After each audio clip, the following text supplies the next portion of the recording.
cycle your zero offset switch prior to beginning P-52. Debrief, Apollo 8. Roger. We're going to see if we can find some stars here before we do the P-52. And it's sort of in a paraphrase of a To poem. debrief is to gather useful information after an event that might have gone unreported during the event itself, and to start to draw some conclusions. You read me out, Apollo 8. You're right, clear, Jack.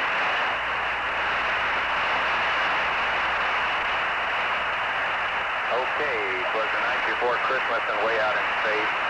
The Apollo 8 crew had just won the moon.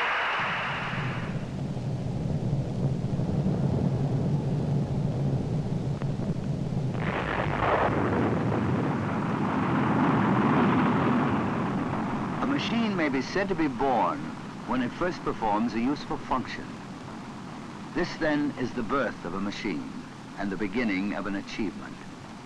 363 feet tall, weighing just under 6.25 million pounds.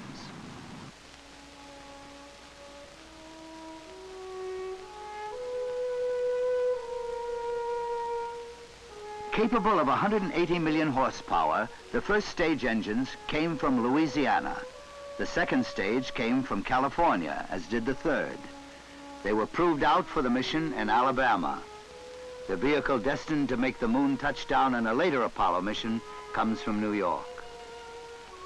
The guidance and navigation equipment within the narrow instrument ring grew in Wisconsin, was checked in Massachusetts. Electromechanicals within the command and service modules are from Florida. Display systems from New Hampshire. The astronaut spacesuits are from Delaware. The mission commander was born in Indiana, grew up in Arizona. On its moon voyage, it will be controlled from Texas, serviced by computers in Maryland, splashdown near Hawaii.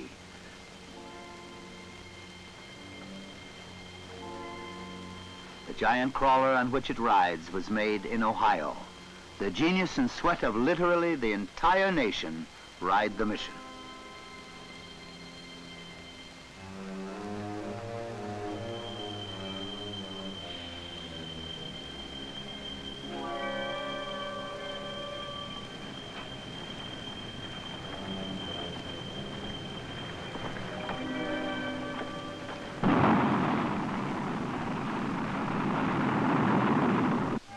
The dream of man, the long, impossible dream to reach out to the moon, is coming true. These men will lead the way. Colonel Frank Borman, Navy Captain Jim Lovell, Lieutenant Colonel Bill Anders. The successful conclusion, the happy ending, is history, but gaps remain. Importantly, part of the task of filling those gaps belongs to each individual. A self-debriefing to evaluate the larger significance of the event, which might have gone unnoticed in the excitement. For some, this re-evaluation has already begun. Dr. Norman Vincent Peale. The mission of Apollo 8, quite apart from its significant scientific meaning, stimulated an immense rejuvenation of the spirit of mankind. And that spirit needed rejuvenation.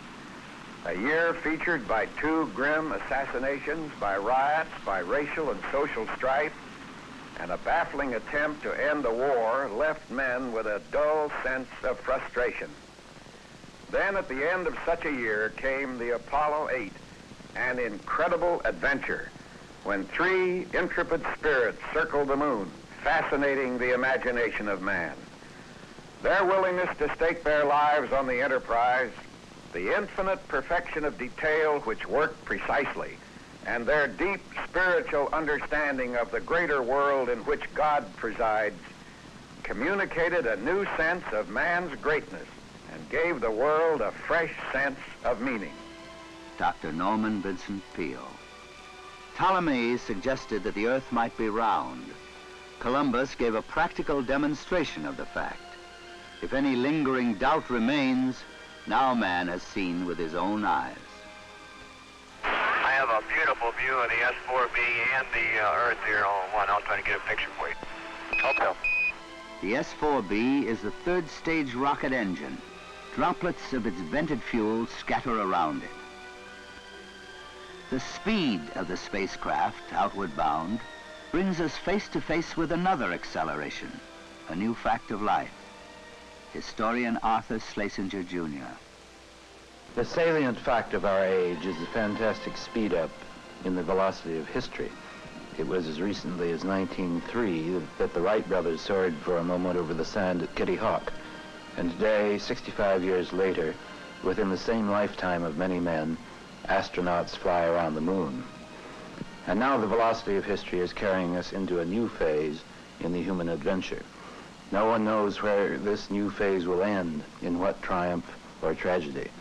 But it is clear that the flight of Apollo 8 begins a new epoch in the history of man.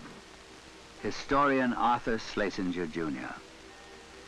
Part of beginning an epoch, in the present instance, is keeping house for 6 days in a space about the size of the back seats of 3 station wagons packed for a family vacation.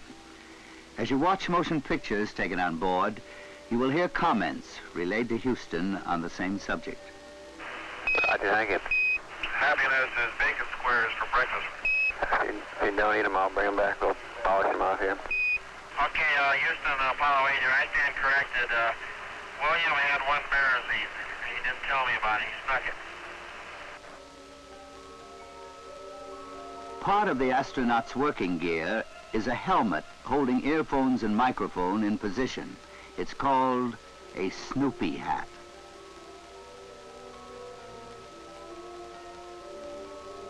Yeah, you're looking pretty small down there now, Houston.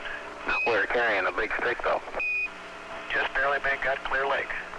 And your nozzle temperatures, Bill, have dropped from about 94 to around 66. This is Mission Control. It stands as the first rank of the unnumbered and innumerable Apollo team. Flight controllers man the consoles. They watch a continuing readout of every system in the capsule, 3 shifts around the clock. All flight controllers speak to the astronauts through one voice, the capsule communicator of each shift. He is an astronaut himself, best suited to sense the needs, the stresses, the preoccupations, the environment of the men so far away. The line of communications is spread round the world.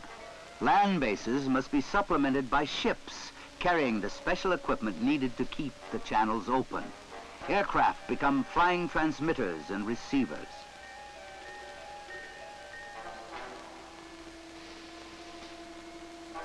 Other nations help with deep space communications. Australians join the team in Canberra, Spaniards in Madrid. The third base is in California. Men, women, and machines spread round the world. This team is knit by faith, an acceptance of responsibility for perfect performance. It stretches back through the ranks to each workman involved in American industry. They kept faith in a spirit of dedication to excellence. The successful completion of the mission is a witness to how they came through. And once achieved, this dedication may be applied in other directions. Henry Ford made comment. The courageous voyage of the Apollo 8 astronauts has done more than extend our knowledge of the universe. It has enlarged the spirit of man. If we can successfully challenge the mysteries and dangers of outer space, surely we can move confidently now to achieve a better, more peaceful life for our fellow humans here and throughout the planet Earth. Mr. Henry Ford. Not all giant eyes and ears on Earth are turned toward the spacecraft. The sensing machines of the Space Particle Alert Network face the sun. From our life-giving sun streams a hail of infinitely small pieces of matter.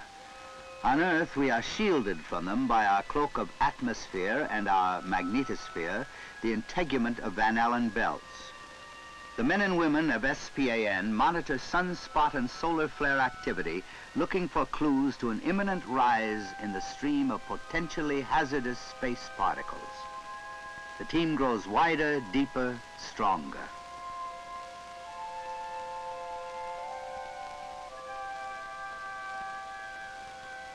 History repeats itself in paraphrase. This is the shot seen round the world.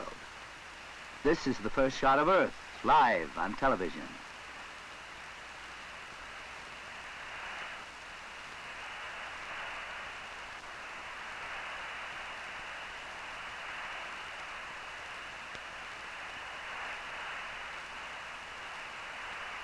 The mission was conducted in the plain sight of the entire world, literally. Happy birthday, Mother. Back in 1961, when Apollo goals were first set, President Kennedy said, "Whatever mankind must undertake, all men must freely share." Apollo 8 remained true to that pledge.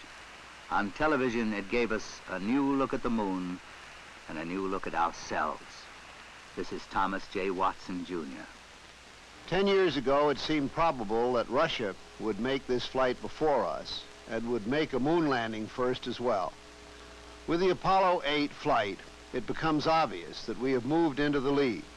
We can be thankful that the United States has shown the world once again that it can accomplish any tasks it decides upon. Thomas J. Watson, Jr., chairman of the board of IBM. Direct from the deep space tracking antenna in Madrid, these pictures were passed along to the Eurovision network, to London, Paris, Rome, West Germany, Scandinavia. They were seen in Warsaw, Prague, in Moscow. Citizen of the world, winner of the Nobel Prize for Peace, Dr. Ralph Bunche. Apollo 8 and those stout-hearted astronauts have given to mankind a new and limitless perspective in the universe, and to the Earth an added dimension of proximity and neighborliness in the solar system. The epic flight of Apollo 8 in cracking the moon barrier demonstrates that man now has the capability to soar as high and as far as his dreams may project. Dr. Ralph Bunche of the United Nations. Okay, Houston. The moon is essentially gray. No color.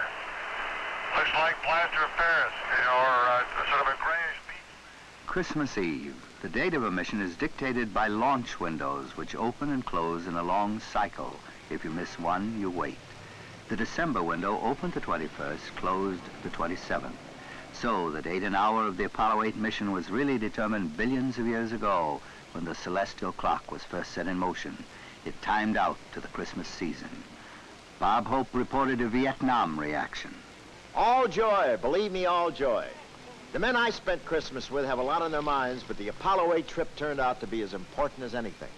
What the 3 astronauts did rubbed off on a lot of guys. Everybody grew a little tall, and that was double if you were away from home. And I think it'll be months before we know how much it meant to all of us and all the people of the world. Bob Hope. It was Christmas on Earth and on the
Navigation in space requires 3 dimensions instead of 2. Scientific sextant observations made on Apollo 8 were a practical, potentially vital gathering of scientific data. Taking the longer view of the scientific value of the mission, comment was made by Dr. Leo Goldberg, astronomer. I believe the Apollo 8 mission will ultimately prove to be of enormous scientific importance as a vital step that had to be taken before men actually land on the moon. Once they do, the exploration of the moon is bound to give us crucial information on how the moon and other bodies in the solar system were formed. Furthermore, the mission proved that we now have the capability to move large and complicated scientific equipment around in space and to deploy it almost anywhere we wish to in the space between the Earth and the moon. I find this to be a very thrilling prospect indeed. But no matter what happens in the future, the voyage of Apollo 8 will be looked back upon as the mission that proved we could really operate in space on a large scale. Astronomer Leo Goldberg of Harvard University.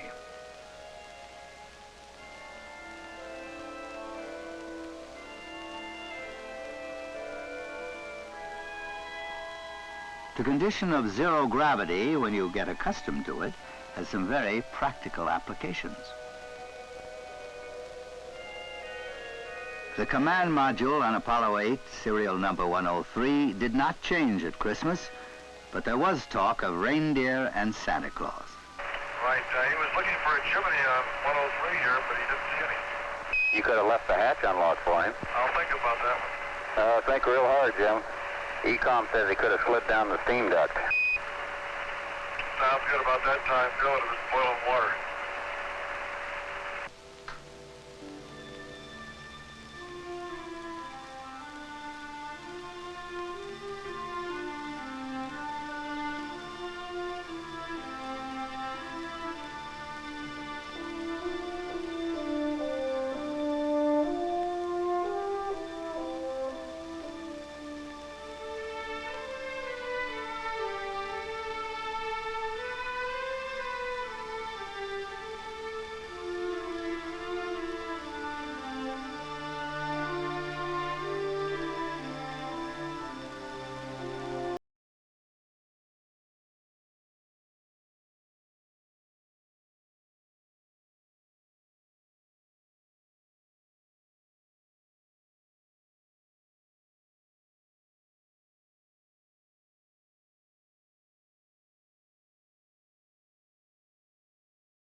God bless all of you on the good earth.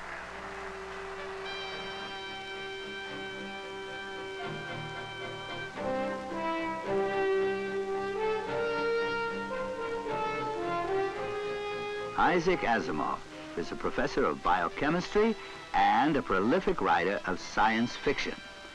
For many years, he's been thinking in terms of an Earth to Moon to Earth trip. Asimov has a special point of view. The feat of Apollo 8 is of peculiar interest to myself because it places me in the unaccustomed position of being over-conservative. In 1939, I wrote a story describing, in essence, this flight. I placed it in 1973. I suppose if someone had asked me then, do you really suppose people will fly around the moon and back to Earth by 1973? I would have answered, not really, but it makes a good story. Well, they did it in 1968, and I am more happy than I can say.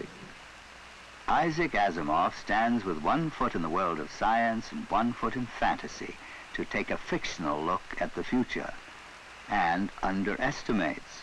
With both feet in the practical world that now includes outer space, a comment from the returning space capsule during a TV transmission starts us off in another direction. We have you about 180,000. Looking at yourself. All right, you're looking at yourself as seen from 180,000 miles out in space. Mike, what I keep imagining is if I'm some lonely traveler from another planet, what I think about the Earth from this altitude, whether I think it'd be inhabited or not. Friday, December the 27th. Re-entry, splashdown, acquisition, recovery.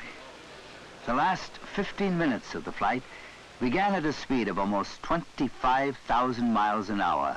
Then, only 5 miles from the appointed rendezvous in the Pacific, it ended, speed 0. If a machine may be said to be born when it performs a useful function, perhaps it is said to die when that function is fulfilled. And having died, it will be enshrined next to its still young ancestors, the aircraft of Orville and Wilbur Wright, Lindbergh's Spirit of St. Louis. But this is not an end, far from it. It is part of a much longer plan.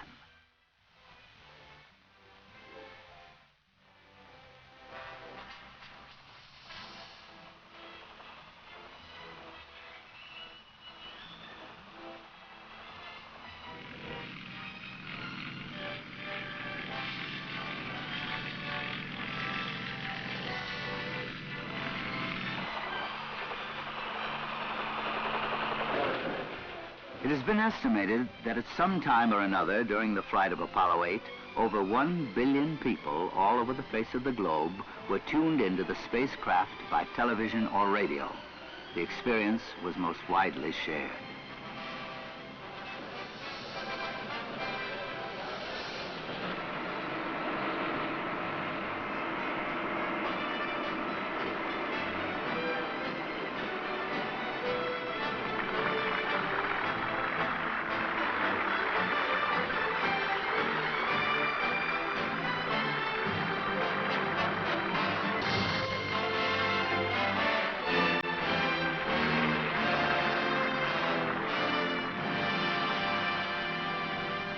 The astronauts return to the world of men, but there's more.